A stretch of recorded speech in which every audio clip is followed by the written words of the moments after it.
अस्सलामुअलैकुम सामीन। 9 जुमादुल उखरा है, 2 जनवरी है। सोशल इंडिया न्यूज़ में आपका खैर मकदम है। आज की खबरों की शुरुआत जामा मस्जिद के इमाम व खतीब मौलाना मोहम्मद ताहिर मज़ाहिरी की तिलावत कलाम पाक से की जा रही है। ये तिलावत दरअसल आपकी नमाज ईशा में की गई तिलावत है। इसके लिए हम कारी मोहम्मद मुदस्सिर के निहायती शुक्रगुजार हैं।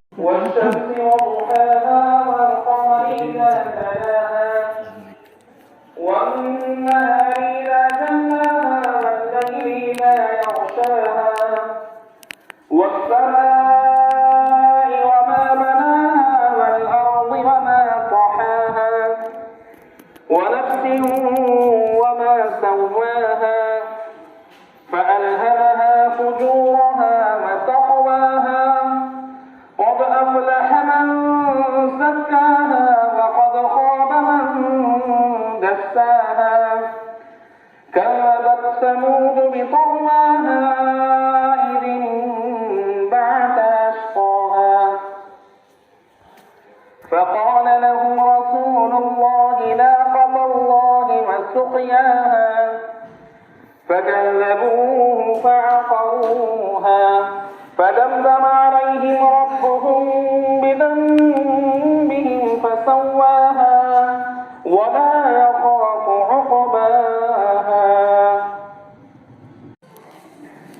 الحمد لله رب العالمين الرحمن الرحيم مالك يوم الدين إياك نعبد وإياك نستعين اهدنا الصراط المستقيم صراط الذين أنعمت عليهم غير المغضوب عليهم ولا الضالين.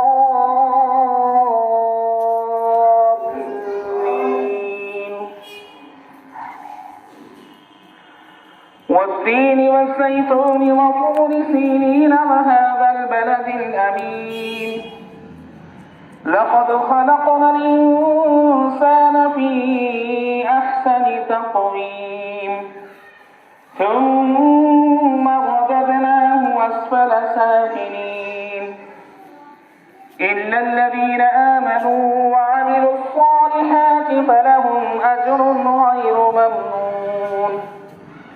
فما يكذبك بعد بالدين أليس الله بأحكم الحاكمين.